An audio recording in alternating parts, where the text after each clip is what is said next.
Ngayon guys, magluluto tayo ng pusit. I-adobo natin. Ito ang ating ingredient.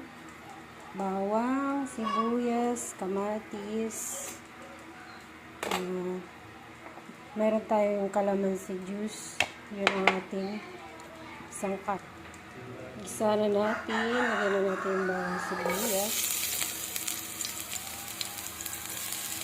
Then, sibuyas, bawang, kamatis.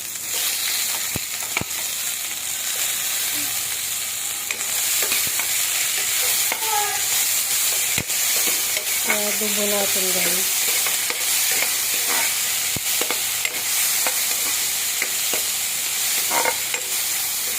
Kaya lang natin mag-brown yung ating sibuyas.